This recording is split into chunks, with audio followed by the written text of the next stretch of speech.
그러면 이제 경우의 수에서 기본이 되는 네 가지에 대해서 설명할 텐데, 이 네 가지는 유형이 아니에요. 유형이 아니라 한 문제에 이 네 가지가 다 쓰일 수도 있고, 뭐 어떤 문제는 뭐 두 가지만 쓰일 수도 있고, 세 가지만 쓰일 수도 있고, 한 가지만 쓰일 수도 있고, 이렇다. 그래서 이 네 가지는 유형이 아니라 어떻게 보면은 기초 양념?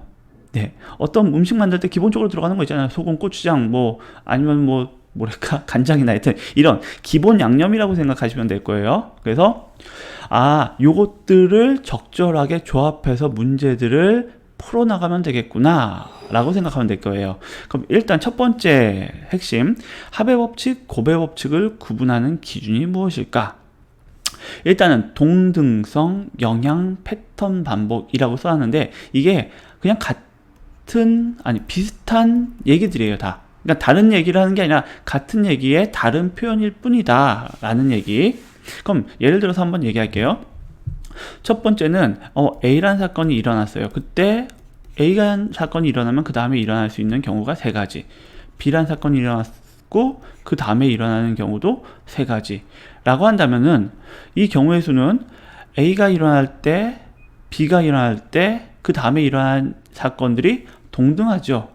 예, 그쵸. 가지수가 동등하다는 얘기예요. 동등하게 나갈 때는 그냥 곱하기, A가 일어날 경우, B가 일어날 경우 각각 세 가지씩 일어난다. 동등한 경우에는 곱하기로 연결된다. 이해되죠?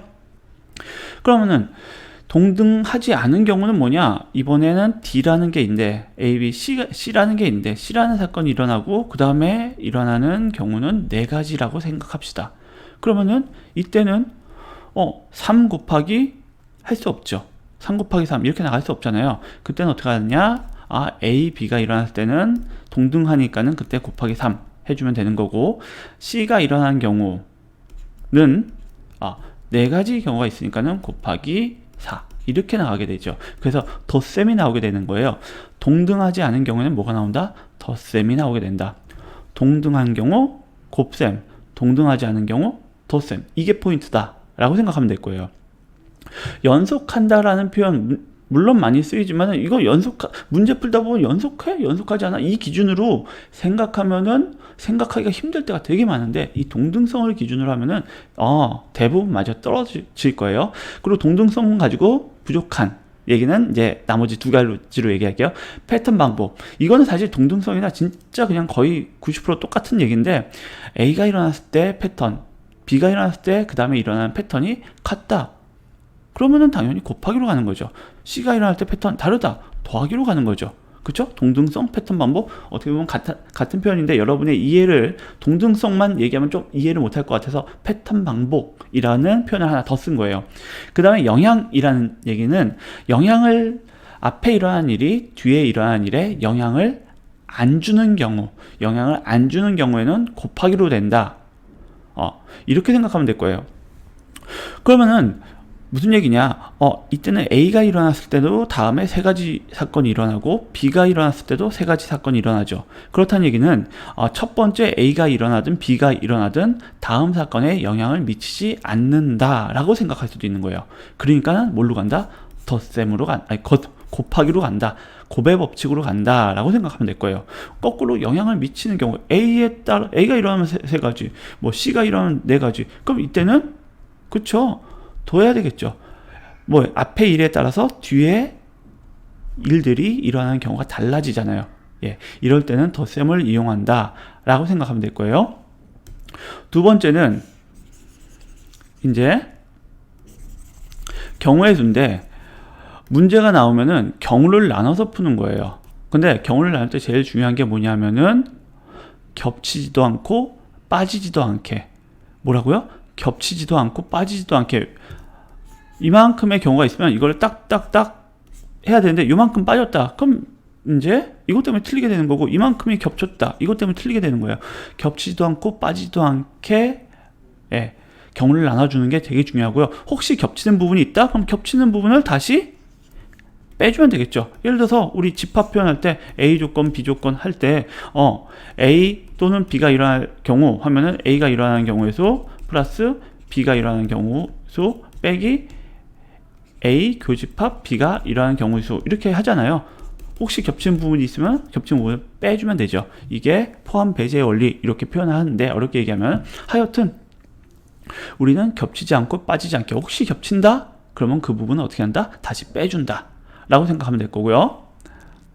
그 다음에 풀이 순서는 이게 되게 중요해요. 중요한 것부터 하는 거예요. 풀이 순서는 기준이 뭐다? 중요한 것부터. 이게 말려버리면 똑같은 문제인데 이것부터 세면 되고 이것부터 세면 안 돼요. 그럼 선생님 이 문제는 뭐 복불복이에요? 이렇게 물어보는데 그게 아니라 중요한 것부터 세는 게 기준인 거예요. 그럼 중요한 게 도대체 뭐냐? 첫 번째, 제한 조건이 많은 것. 그러니까 어떤 애들이 이렇게 앉는데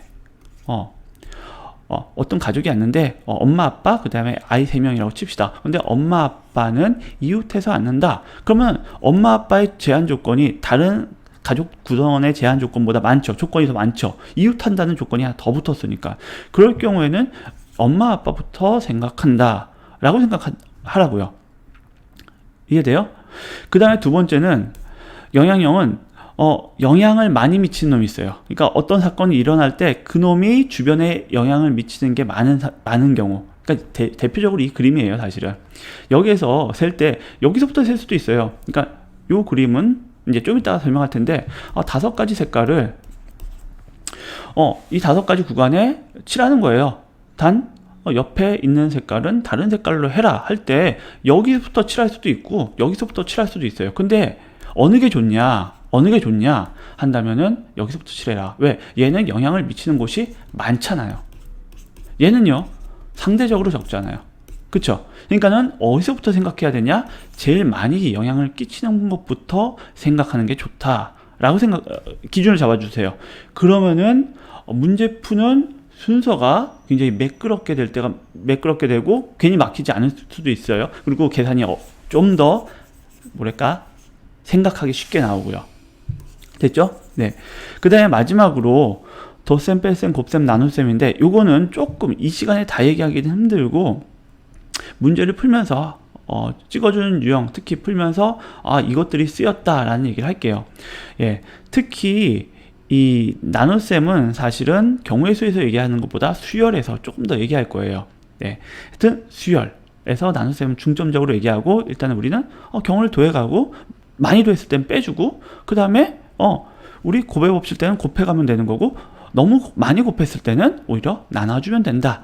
이 4가지를 적절하게 사용하는 관점으로 문제를 본다면은 우리가 문제 푸는데 훨씬 더 도움이 될 거다라고 기준을 잡아둘게요. 그러면은 샘플 예문을 통해서 이 4가지 설명했던 걸 다시 한번 설명해 줄게요.